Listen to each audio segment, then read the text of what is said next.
Fala galera, Rafael aqui novamente. E o assunto do vídeo de hoje é o seguinte: o que esperar para o Ibovespa nos próximos meses? E para falarmos de Ibovespa, nós temos que começar falando de quê?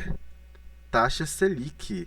Ou seja, nós vamos falar da taxa Selic que neste momento se encontra aqui a 13,75% já há alguns meses, né? E nós vemos que a taxa Selic ele está indiscutivelmente ligado, né, à performance das empresas. Porque quando a taxa dos juros sobe, as empresas tendem a ter resultados piores. E quando a taxa dos juros estão mais baratas, as empresas tendem a performar melhor. E o mercado ele antecipa sempre essa taxa de juros. Então, quando o mercado vê que a taxa de juros vai começar a cair, ele já começa a antecipar e por isso o Ibovespa tende a ter uma boa performance. Ou seja, desde 2004 a 2022, nós temos aqui o Ibovespa contra a Selic. Olhando aqui, vendo que a Selic, aqui perto de 2006, ela estava aqui próxima a 20%. E a bolsa estava aqui próxima a 20 mil pontos. E depois que a Selic teve essa baixa, o que aconteceu com o Ibovespa?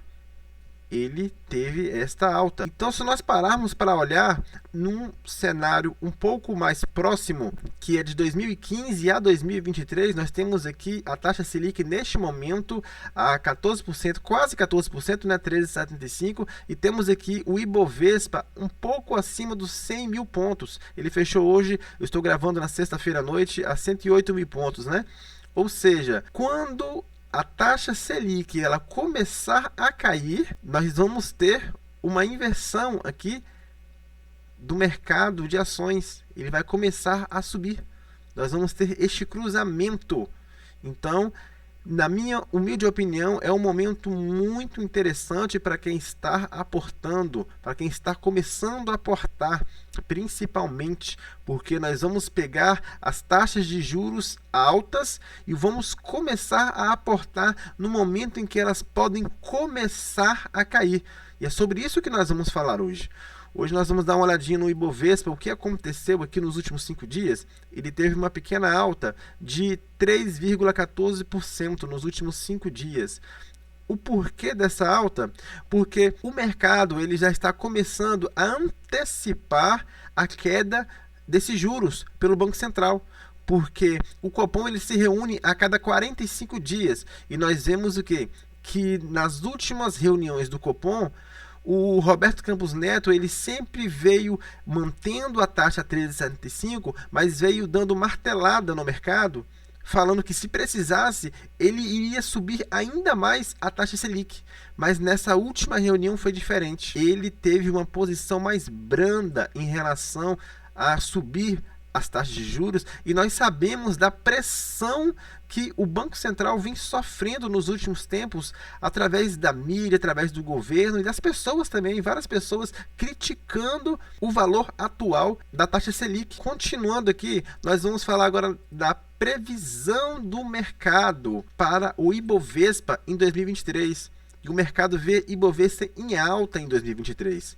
Projeção de 21 casas atribui ganhos de até 2 dígitos. Nós vemos aqui várias casas de análise, casas nacionais e internacionais, bancos aqui renomados aqui, como o Morgan Stanley, Goldman Sachs. Nós temos aqui também o JP Morgan, temos aqui a XP Investimentos, várias casas de análise renomadas, vários bancos renomados, e sabemos que atrás desses bancos tem excelentes profissionais a qual fazem esse trabalho, a qual analisam o cenário, né, tanto econômico quanto macroeconômico. E se nós olharmos aqui uma mediana dessas 21 casas de análise, chegamos aqui a uma mediana de 128 mil pontos. Ou seja, se estamos neste momento com o Ibovespa a 108 mil pontos, ainda temos um grande espaço para subir ainda neste ano de 2023.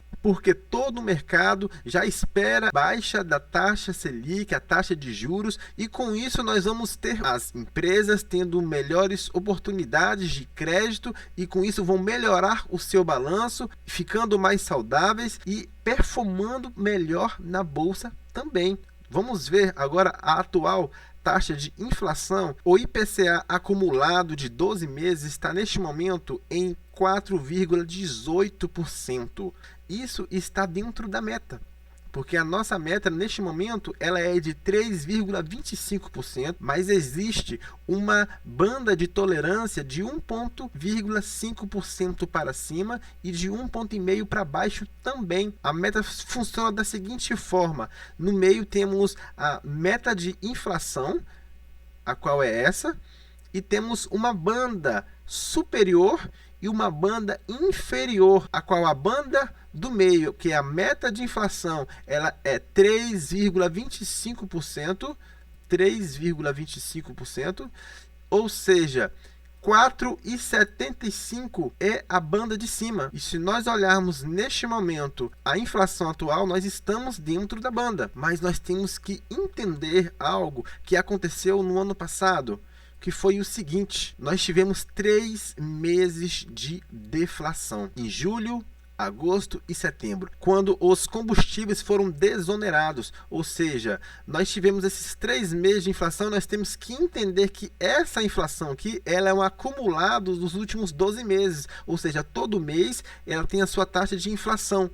E o acumulado é a soma desses últimos 12 meses. E quando a gente para somar os últimos 12 meses, nós vemos que 3 meses teve uma inflação negativa. E que isso é a primeira vez que acontece na história do Plano Real. Desde o final de 1994, quando o Plano Real ele foi implantado, nunca tivemos meses com deflação. E foi a primeira vez na história do Plano Real em que tivemos 3 meses de deflação. E isso nós temos que levar em consideração, porque quando nós passarmos de setembro de 2023, esses 3 meses deixarão de ser contados e contarão a inflação atual dos meses vigentes do ano de 2023. Ou seja, nós teremos uma inflação um pouco mais alta. Lendo aqui as projeções para 2023, nós vemos que nós temos uma projeção atual para a inflação terminar o ano em 5,96%, que é mais alto do que a nossa banda, que a tolerância da banda é de 4,75%.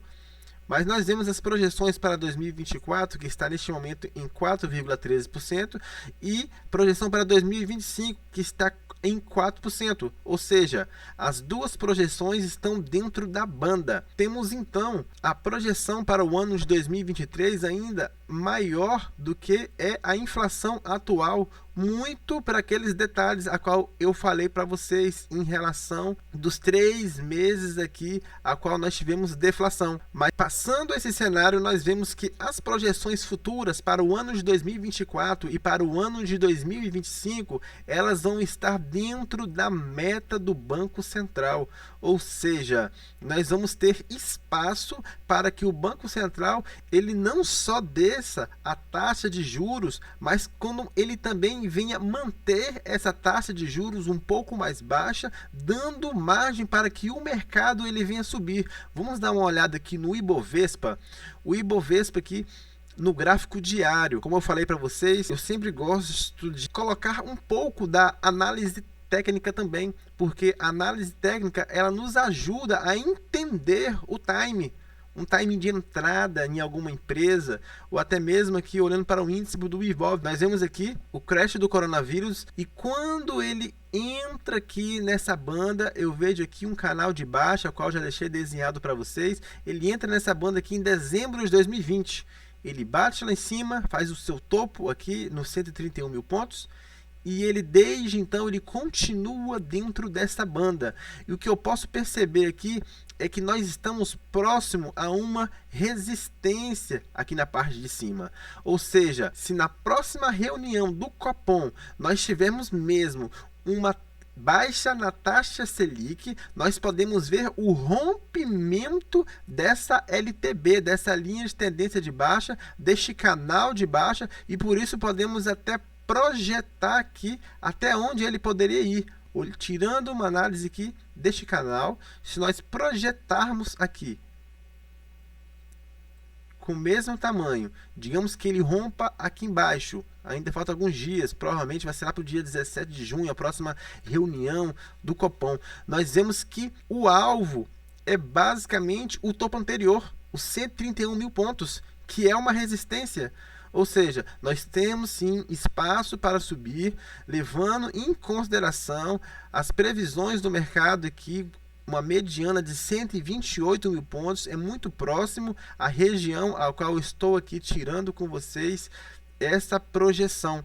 Ou seja, eu creio sim em alta nesse ano para o Ibovespa e nós vamos aqui juntos neste canal acompanhar passo a passo, estarmos investindo aí todo o mês, porque a nossa meta aqui é investir pelo menos todo mês, se possível a cada 15 dias. Então temos que aproveitar, né, este momento que teve de baixa aqui para estarmos acumulando cada vez mais e mais empresas boas e baratas em nossa carteira, empresas que nós vemos futuro, para que lá na frente nós possamos o que? Colher os frutos, porque entendemos que este mercado só ganha quem permanece para o longo prazo, aproveitando os momentos de queda, aproveitando os momentos de recessão, como foi aqui no coronavírus, para que nós possamos desfrutar no futuro.